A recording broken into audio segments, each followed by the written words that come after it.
I am Rabbi Noah Marins from the American Jewish Committee. Oh, you're most welcome, Rabbi. Please. Pleasure. Yes, of course. Thank you. Oh, you're most welcome. Connecticut, American. Hello, sir. My name is Mo Hirsch. I'm president of the Baptist Seminary in Oh, I Kansas see. City. You're most welcome. Oh, I see.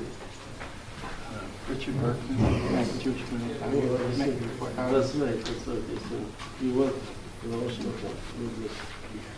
Dr. Nee from Fullerton, Los Angeles.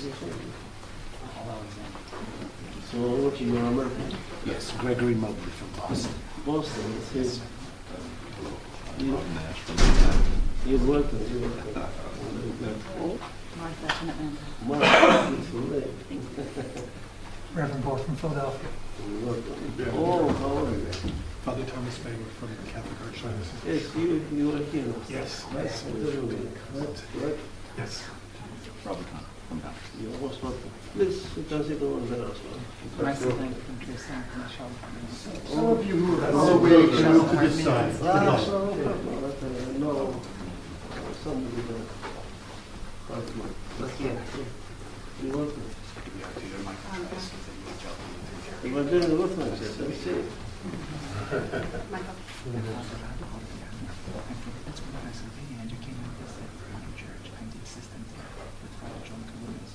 No, you're not. Somebody else. No. I was in Washington, D.C. twice. But I know very well Bishop Maximus.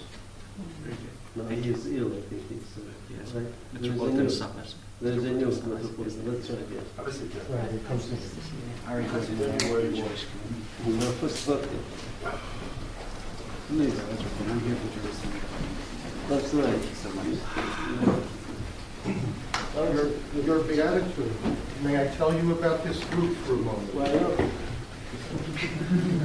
You know well the American Jewish Committee and my colleague, Rabbi David Rosen. That's right, yes. Rabbi Rosen leads the international interreligious work of AJC, and I'm the national director in the United States. So we work together.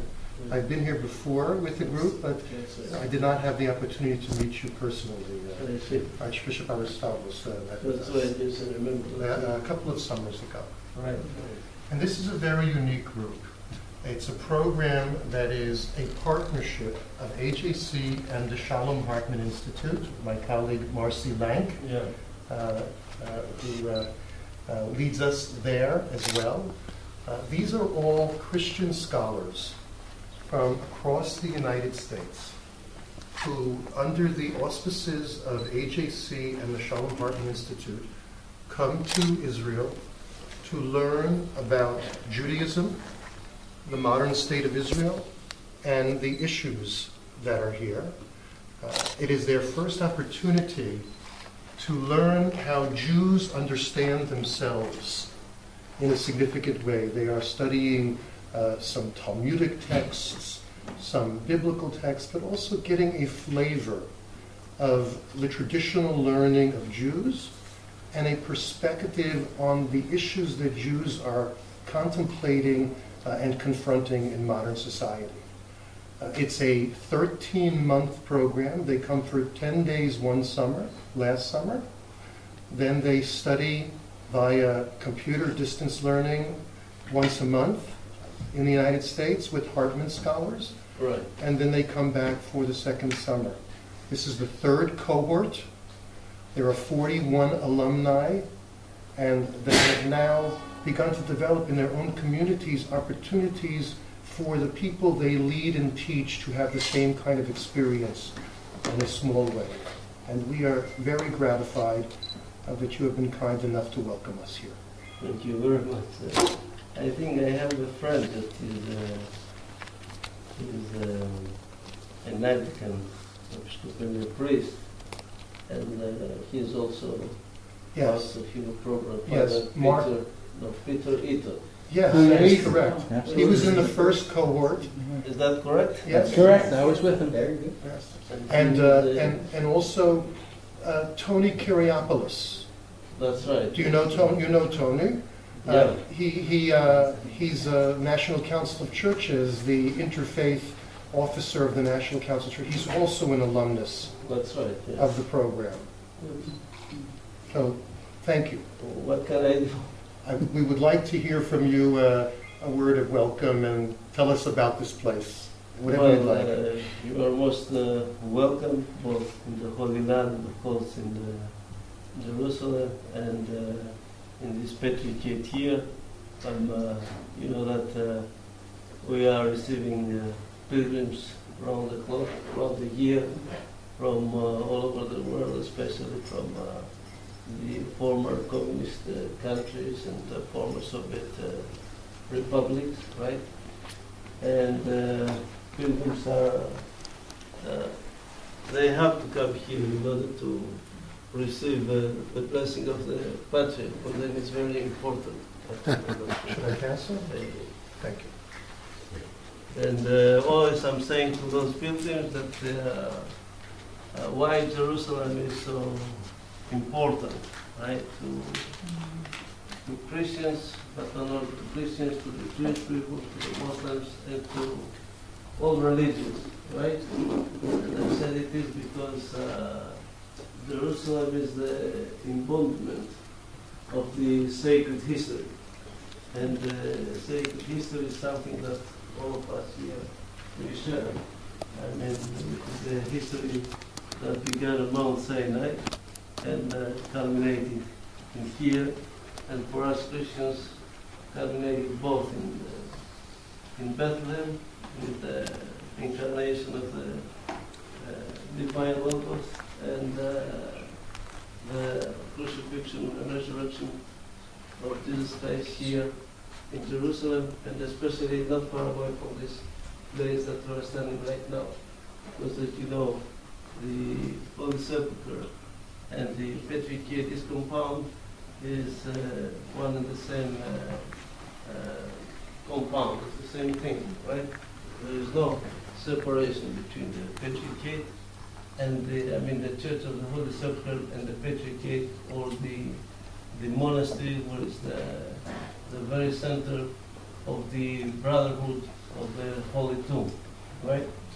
So this is why Jerusalem is very important for everybody. And I'm also saying that this Patriarchate here is also the embodiment of the sacred history. Why? I mean, both Old and New Testament.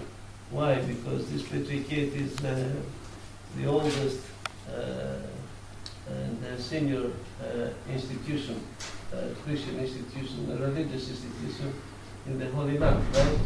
It is the only institution that maintains historical, active, unbreakable presence for almost 2,000 years, right?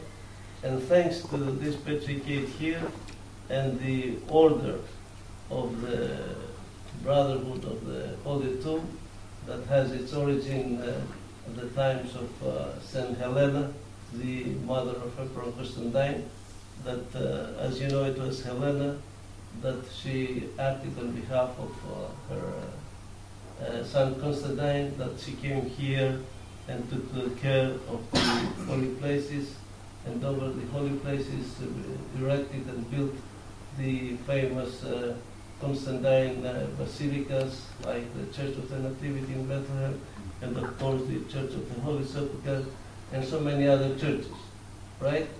I'm saying that thanks to this Patriarchate and the order, the brotherhood and the fraternity of the Holy Tomb, that those holy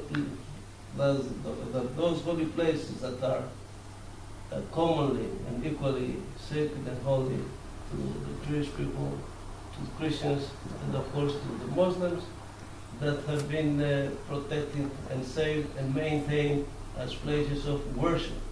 Otherwise, most of them would have been destroyed, would have been vanished, or at the end of the day would have been turned into archaeological or tourist attractions and sites, right? And But because of the Patriarchate here, I mean, those places are still functioning as places of worship. And this is very important because for us, anyone who is coming to Jerusalem, no matter what is his motivation of his visit here, is not considered a tourist, but a pilgrim. And I have reasons to say this because everyone who's visiting these places and then goes back, he leaves these places as a pilgrim. I mean, there is no way that someone comes here and remains indifferent, right? And I'm saying this because the secret of Jerusalem, there is something, there is a secret, there is something, some kind of mysticism, so to speak, about Jerusalem. Everybody has claims of exclusivity over Jerusalem, but this, at the end of it, doesn't work because this is considered to be the spiritual capital of the whole world. And I'm saying this because I do believe in the sacred history, and for us, sacred history has a beginning but has an end. And therefore, this place is associated, connected to the eschaton. And no one really can challenge what I'm saying because we are aware that the conflict and all the problems that exist, that we're experiencing in our days all over the world, especially here, it is because of Jerusalem. And when I say because of Jerusalem, I mean the old city. And when we talk about the old city, which old city per se is a sacred place, is a holy place, I'm talking about the Temple Mount, right? Or because Temple Mount is the place, is the bone of contention, right? And this Patriarchate here plays an important role, not only spiritual and ecclesiastical and religious, but it goes beyond that. Why? Because thanks to the Patriarchate, that there is this balance, I would say, and this living of togetherness between the Jewish people and the Jewish community and the Muslim Arab community, right? We are in the middle and in the heart of all the developments here, the spiritual, the religious, and the political ones. Although the Patriarchate has been a spiritual, has been an institution that its mission has been and continues to be spiritual, religious, and nothing else. And I'm saying this because the Patriarchate of Jerusalem is the only Christian establishment, Christian institution that is totally independent, it is autonomous, it is autocephalous. That is to say, the point of reference is not outside the boundaries of Israel or Jerusalem.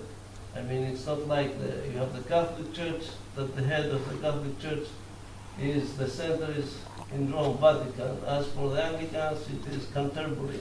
For the Armenians, it's Miagin. For the Lutherans, it's Munich. For, I don't know, for the Copts, it's Cairo.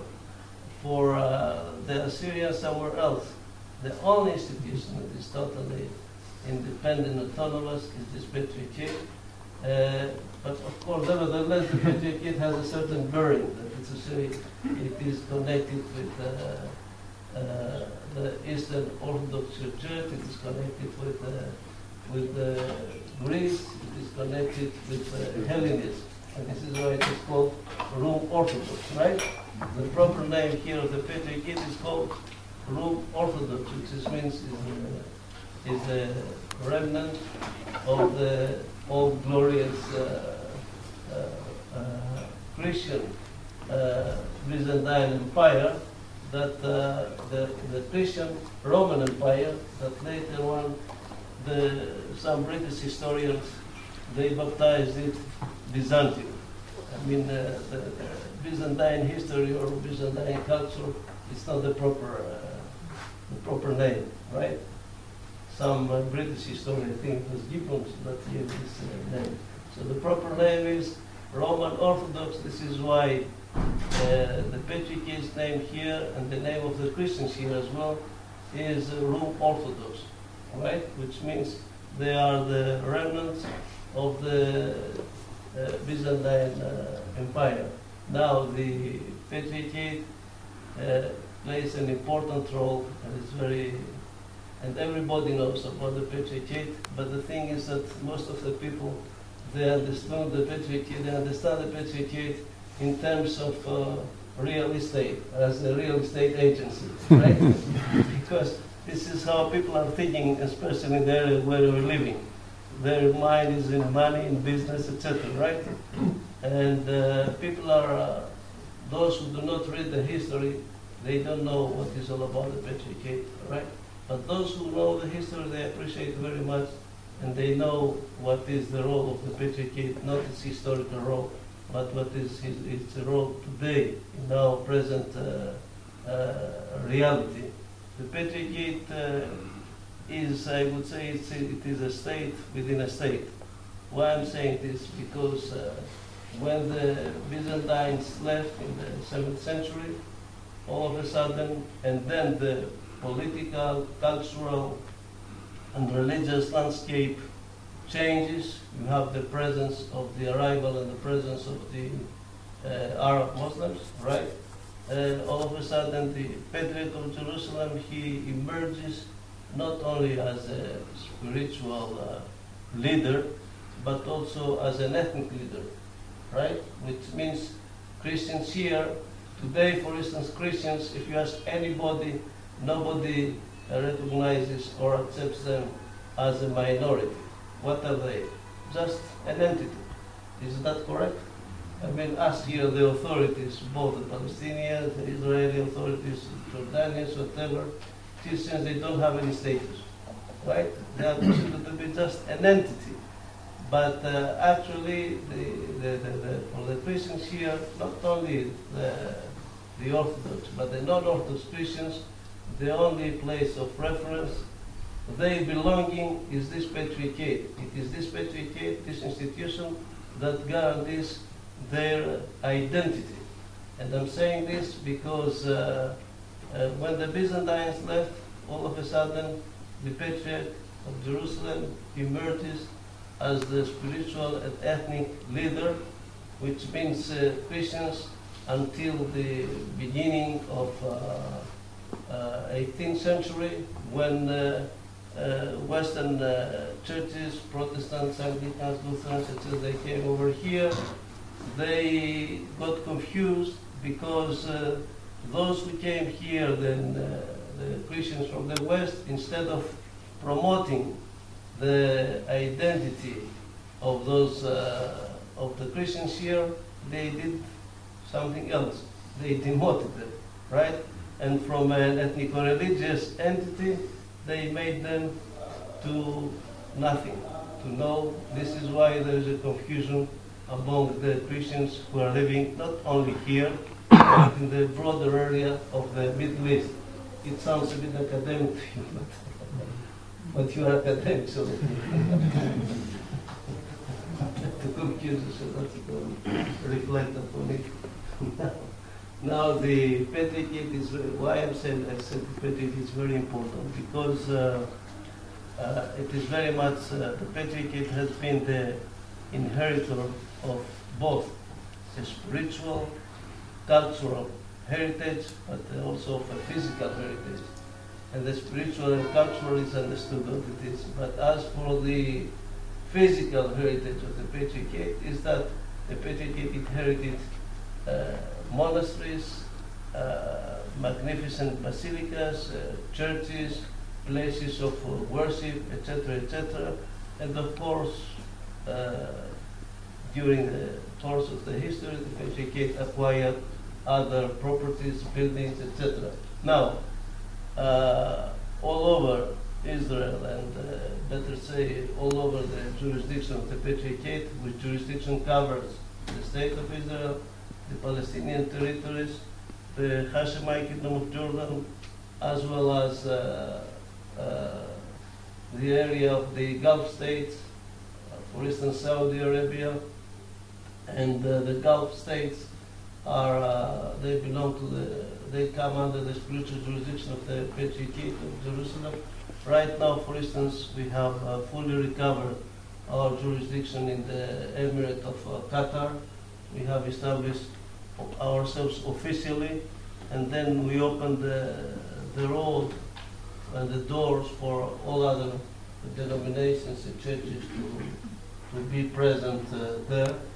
And this is why the Patriarchate emerges as a state within a state. Now, the properties and the churches and the monasteries that exist, that belong to the Christian communities as a whole here, they made 60% of the area of the old city.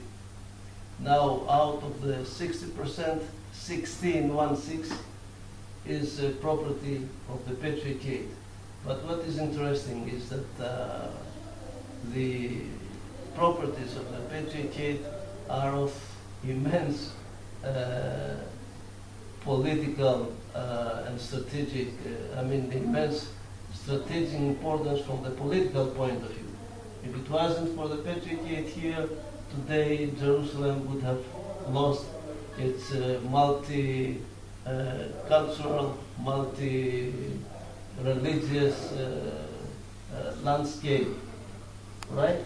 For instance, if you enter Jaffa Gate, and if you enter Jaffa and you came to Jaffa Gate all along here, and from here you go to the Christian Quarter, the Holy Sepulchre, etc., you are walking on property of the Patriarchate, right?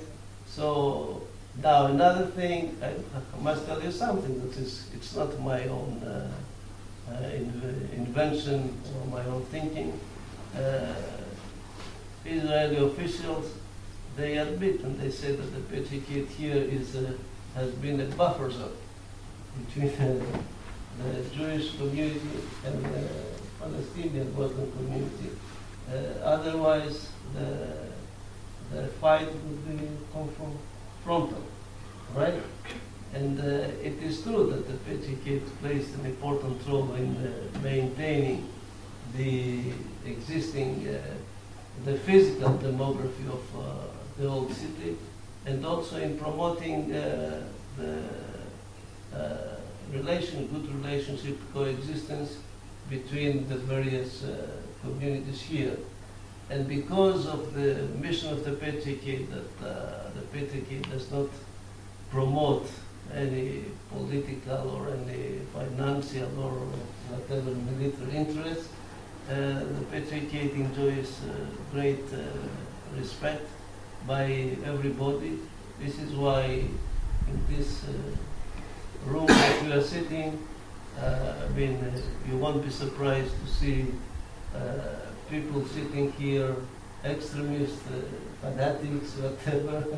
They don't have any problem to meet here, to come here, because they feel at home, they feel at peace. Anyway, please, it's better, instead of me talking, that you pose questions so that you can help me to help you.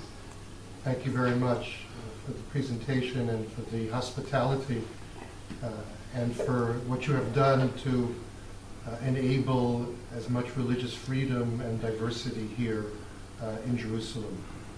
The demography has changed a little bit. There are now more Orthodox Christians. No, there are. Yes, there are more. The thing is that today, for instance, we have there are a good number of Christians that they want to live here. I mean, there are many of them, not just hundreds, more than that, right? Because you know that we are receiving here a lot of many political and diplomatic delegations, right, from the Orthodox countries.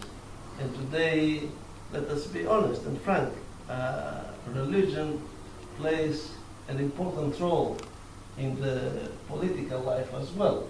Take, for instance, what is going on in here. You all understand what is going on here, right? And what is the role of religion? Look what is going in Syria, look what is going in Iraq, and in the area that we are living. Now, for Russia, for instance, look what is going in Ukraine. Everybody knows that where politics have failed, then the powers that are interested for their own reasons, they use religion. You know, in Ukraine there is a split in the church, right? But this is one of the major problems that is a headache to the Russians and a pleasure to the friends of the Russians. Right? Now, what I mean by this? I mean that all delegations who are coming here, I mean, everybody wants to be involved with the situation here, all the powers.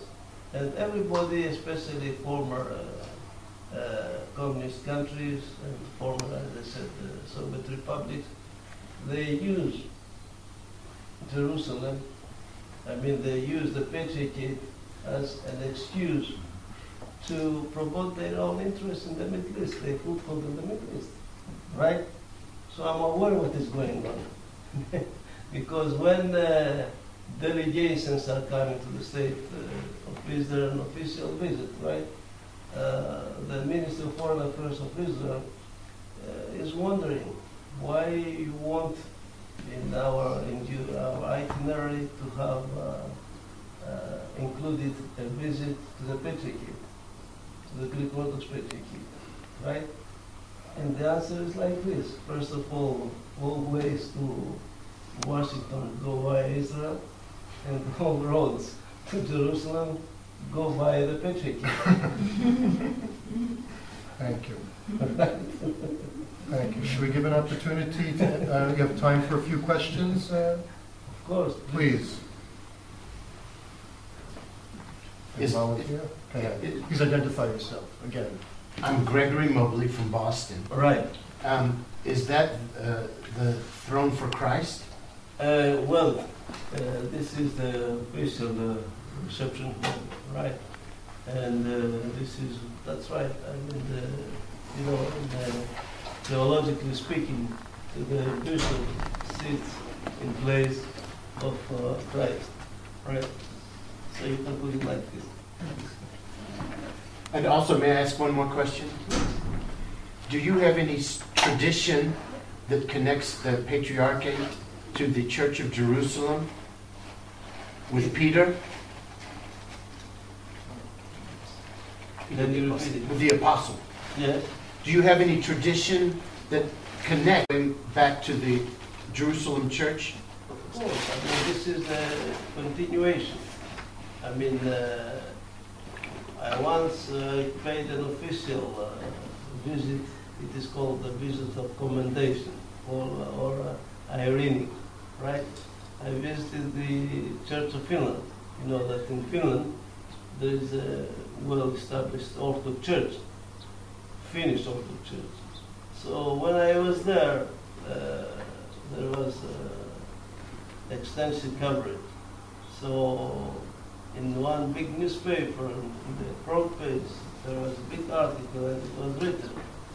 It is said that the Patriarch of Jerusalem does not exist any longer, right? But he says the Patriarch is here, right? But what is important is there that the Protestants, the Lutheran Protestants, right, what they wrote, that the Patriarch of Jerusalem, he is the successor of St. James, right? So for the non-Orthodox world, the only Patriarch that makes sense is the Patriarch of Jerusalem, because everybody knows that the church began from here, and everybody knows that St. James was the brother of Christ, the first bishop of of the universal church, right? Therefore, the Patriarch of Jerusalem is a guarantee of the success of the apostolic succession. Please. It's obvious that you have such a central role in being a peacemaker in this place, and we pray for you in that continued work, and thank you for that work. We're, as American Christians, many of our traditions are involved or attempt to be involved in well-intentioned efforts to promote peace or justice. From your perspective, what is the most useful thing that American Christian groups can do to promote peace and justice, particularly between the Israelis and Palestinians, but in general in this region? What's the best thing we can do to help promote peace and a better day for the folks here? You want me to be frank? You want No, actually, direct or no, answer or a diplomatic? No, one? I want the frank answer. A frank one. Well, it is the issue of Jerusalem. Before I've said something, everybody has wants to have absolute exclusivity over the city of Jerusalem, especially the old city. This doesn't work. As long as the claims are claims of exclusivity, don't expect any kind of peace, any kind of agreement. I mean, the experience, what we experience in everyday life is precisely this. Because in my capacity as Patriarch, as a spiritual leader that has very special connection and relationship with both communities. I mean, with the Jewish people, we share the same roots, the same trunk of the tree, right? The branches diverge, right? But we drink from the same sources. There is no doubt about it, right? We share common tradition. Everything is common, right? Now, with the Muslims, the Patriarchate here has a very, very special relationship that nobody else has it. Why? Because our history here has been shaped and formed with the history of the Arab Muslims, right? And just to make it clear to you, this doesn't mean that our history was a history of roses and honey. A lot of blood was shed, right? But what is interesting is this. When we talk to Muslim Arabs, especially to Muslim Arabs, we have something in common. What is that? Is that we are reminding them that if they don't know about the Patriarchate and us, it means they are not good Muslims because they have never read their holy book, the Quran. You know, in the Quran, there is a surah. It is called, this well-known paragraph, right? The chapter, which is called Surah Tir-Rum. You understand me? Which means there is a special relationship, and the people that even they don't read, they don't study, right? Even illiterate Muslims, people of the street, simple people, they know what is Rum. What does it mean, Rum, right? And also here, when the Arabs, they came here, who was their leader? It was Omar ibn Khattab, the Khalif, the successor of the Prophet Muhammad, right? So when he came over here, the Byzantines, they left, but who was in charge? It was the Patriarch of Jerusalem, the famous Patriarch Sophronius, a well-known scholar, theologian, historian, and leader, right? And he made the famous agreement, which is called Ahdinameh, between Omar ibn Khattab and the Patriarch, right? And this document, the validity of this document continues until today. I mean, when I received my recognition, affirmation from the State of Israel, I can show you the document. The agreement this famous Acht Nameh, the covenant made between Patriarch Sophronius and Omar bin Khattab is mentioned, because this provides and guarantees all the privileges and rights, etc., etc. So this is, I told you, what you can do just to, we always are saying, this, our position is like this. I'm not a politician, and always I'm saying to my colleagues here, I mean the other church leaders, that we should not turn ourselves into politicians, right? It's very important, because our mission is spiritual, is religious, is to promote peace and to eradicate as much as we can hatred, bigotry, and above all prejudice. All right? So also just allow me to add here that there is here the Council of Religious Institutions of the Holy Land, right? And we are playing a very vital, important role. Why? Because it is the only council that has an official capacity. It's a council that represents both the Israeli government and the Palestinian government, and the Palestinians. And it is the governments here are represented by the religious leadership, the official religious leadership, right? And this is, we as Christians, we are playing an important role, a bridging role. We bring them together, and we have an excellent work and understanding, right? So now, coming back to your question, for me it is Jerusalem, because our position is like this. We are saying to everybody that Jerusalem has enough room to accommodate all of us. Our position is like this. For instance, we share, there are many places that are common to all of us, Muslims, Jews, and Christians, right?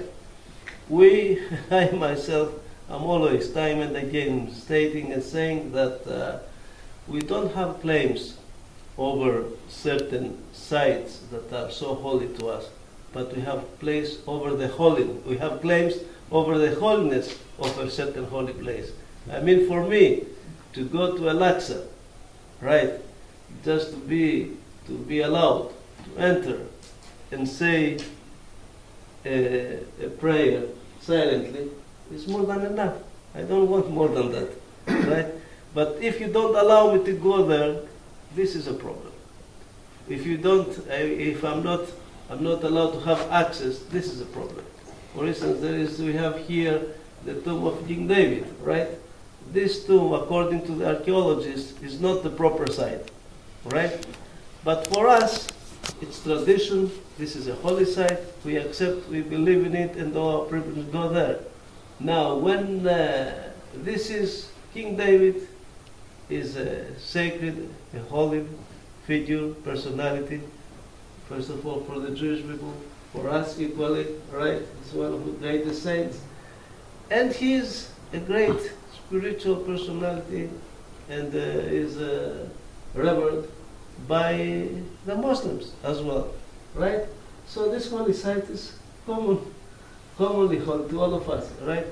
For me, just to go there and say a prayer when we have our services on the day of Pentecost, we have a process. So we go there just to say a few prayers, and then we go. This is what I want. No more than that. I don't have claims over the holy site, but claims over the holiness. And I think here is where we have to focus. If we really want to promote this coexistence, the word coexistence is not the proper word, right? I mean, this symbiosis. You know, there's difference between coexistence and symbiosis. Coexistence means, partnership, right? But symbiosis is a Greek word, which means marriage.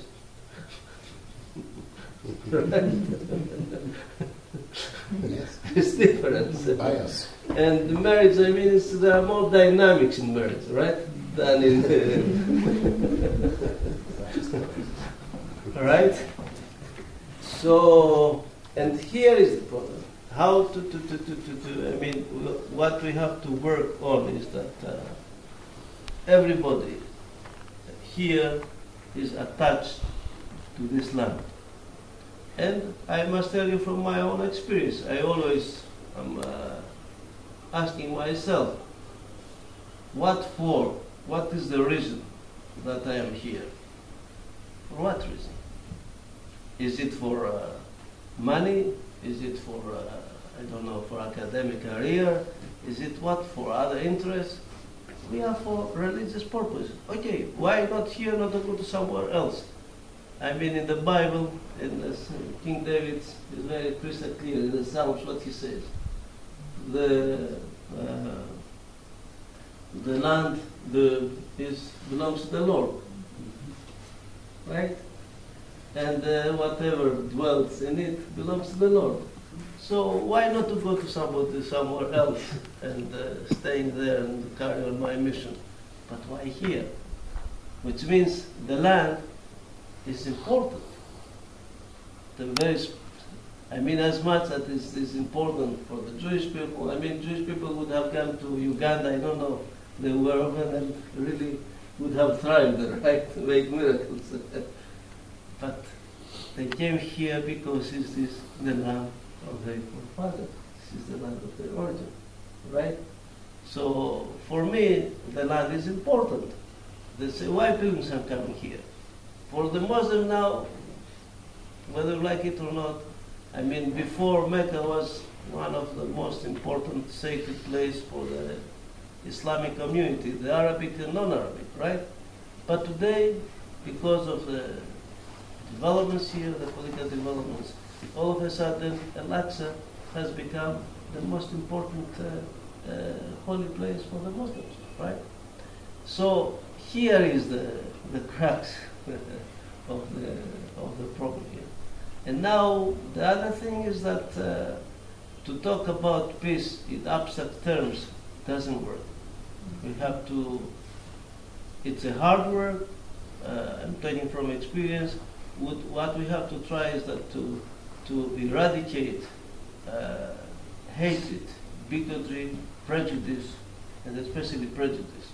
And this is the most difficult thing. I mean, I'm telling you this from our own experience in this Council of Religious Institutions of the Holy Land. Once certain books were prepared, right, and the United States of America was very much involved. They spent a lot of money, a lot of energy, a lot of mind. Many serious academics were involved. All of a sudden, the distribution of the books to the communities here were shelved, were not allowed to be distributed, to be promoted. So this is what you can do. So I'm not a politician, right? I give my own sincere and critical understanding. Please. Your beatitude, you mentioned symbiosis in Right. your leadership as well in the Interreligious Council. Right. Could you, when you think of Christians, Muslims, Jews living in this land together, could you tell us what you pray for so that we might join you in our own prayers? I'm always praying for that Lord would enlighten the minds of the leaders that at the end of the day they decide about about the future of the world, and to enlighten their minds and warm their hearts, right? Because here, for instance, what gives us strength and courage to continue our mission? Because one has to, I mean, everybody who is coming here, really, he enjoys and benefits a lot, both spiritually, morally, and in any other aspect, right? Because this is a unique place. It's the only place that you can see the human community as a whole. You see the the interaction. Here is, you don't have people that like in big conferences hall or international halls that people they get together and everybody has his own agenda to promote his own interest, right? Here there is something else. Here people they meet as human beings. And what unites them? It unites them something that is inherent in everybody's, in everybody, inherent in the soul of everybody, right? What unites them, it's, I firmly believe, the Holy Spirit. You want to say Spirit, it's the divine Spirit that keeps people together. I mean, you can see if you go to the old city, the streets, when there are holidays, Jewish holidays, Jerusalem celebrates. Everybody celebrates. How? Don't ask me, right? When you have Christian holidays, everybody celebrates. When you have Muslims, now you have Ramadan. I mean, there is this interaction. People, they are happy. You understand me? Because when there are this religious atmosphere, people, they forget. They don't hate each other. Everyone comes to congratulate the other, right? And this is this spirit, which is the spirit of peace. And we pray for peace, but peace, it's a dynamic project. It demands a lot. We have, I firmly believe that history is guided from above, right? But we have to do our part, right? And this is what I'm doing. Thank you. Thank you. Your beatitude. We are very grateful that you've taken time to be with us, and we want to present a gift to you and to the Patriarchate. Your presence is a gift. Now, we want both you and we want to have a way to remember this experience. You mentioned honey, that it wasn't always a journey of honey. Sometimes it was bloodshed. So appropriately, this is a honey dish. Thank you. You know that in the Jewish tradition, we try to bless the new year with honey, and we dip our food in the honey so that we should have a sweet year. But I think that that's a universal theme. Well, Jewish tradition, our tradition. And on this adorned honey, thank you very much. please, we loved it so much because it has a dove of peace on it, and you'll see that in a moment. And it has pomegranate and other of the parts of the agriculture of the land of Israel, Right. which I know is dear to you and to the Patriarchate and to all the Christians who live here as well. Thank you. We'll keep it here. Yeah, they secured it very much. Well, it's well known. Jerusalem is the city of souvenirs.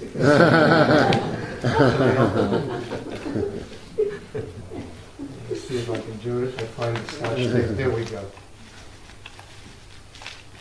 You know, people, they get photographs with us. Why? Because they consider us to be a souvenir.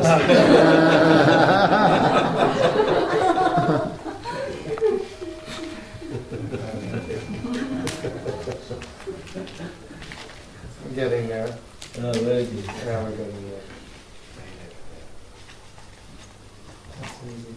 Beautiful. Did you visit the Holy Sepulchre? Here is the abbot, Archbishop of Iraque, Mr. Isidore. He is in charge of the Holy Sepulchre, so when you decide to go, he will take care of you. Thank you very much. You know, because in the Holy Sepulchre there are so many important places, secret. I mean, nobody knows, right? Because normally people, they just go and venerate the Holy Tomb or Golgotha. But there are so many interesting parts in the Holy Sepulchre.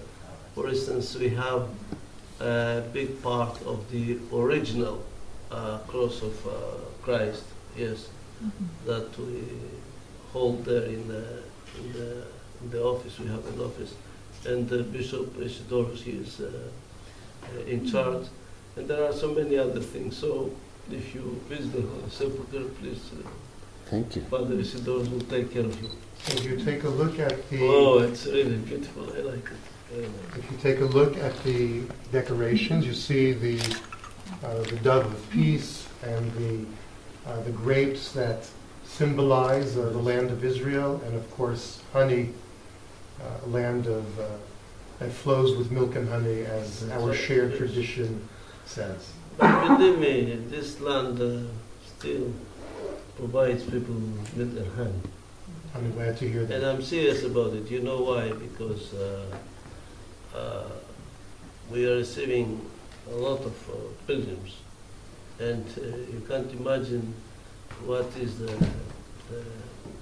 the influence, what is the influence, the impact upon those people here who are visiting the place, how when they go back to their countries, they are going as, they are totally, spiritually speaking, reborn.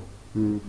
And it's not only that for themselves, it's the dream of their life to be here, but when they go back, they communicate the experience that they get from here to their surrounding, to their other people there, right? And for instance, a month ago, I paid an official visit to PW, to the Russians, right? And for them, my visit was so important. It was important not only for the church, but for the state as well. Right? We feel the same way by our visit with you. No, I am saying this because for the people there, it was not just they don't know who I am, right? But for them, it is the Patriarch of Jerusalem is the institution, right? And for them, it's not something, an abstract thing. It's something very real. So, the blessing is here with us. You understand me? Mm-hmm. And you could see how people, they would come and just touch the ropes, just touch, nothing else. For them it was so very important, right? And this also is a reminder why the Byzantine emperor, they paid so much attention to the church, why there was a close cooperation between state and church. It was not out of the blue. You know, Byzantine Empire, it was not a despotic, a tyrannic. There was full democracy, full freedom there, right? It was because the church was promoting loyal, healthy, and good citizens, right? And this is what is the role and the purpose of the church, of the synagogue, of the mosque. If, by itself, I never had any problem, to be honest, with religious leadership or religious parties. People, they wonder why.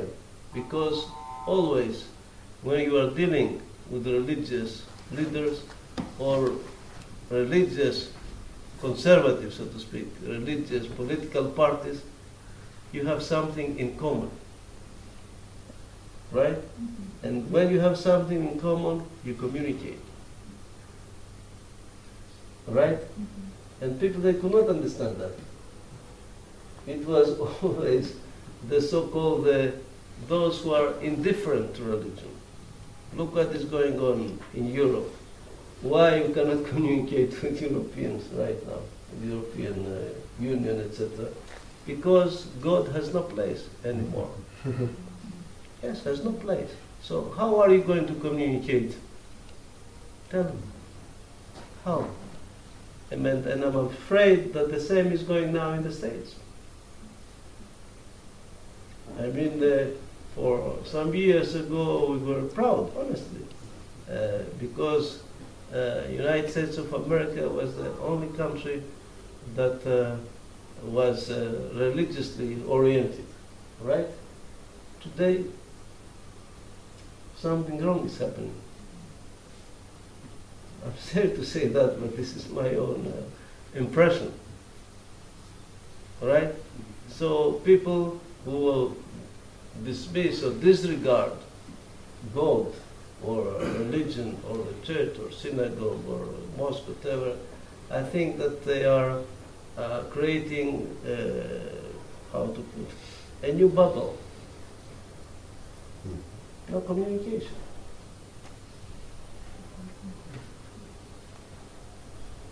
Well, thank you. Speaking of souvenirs, I'm sure the group would love the souvenir Of the Church of Jerusalem. It is written by a leading scholar. He was a member of our brotherhood. He was the head of the famous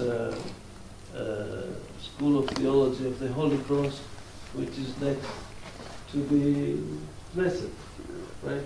By the way, once I was in the Knesset, one day for whatever ceremony, so the Chinese ambassador comes to me and says, "Who are you?" I told him, "I am the landlord."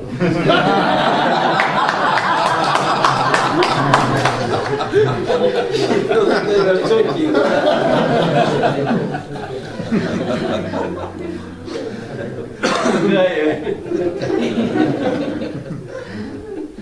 Still, he thinks that I was joking, you know.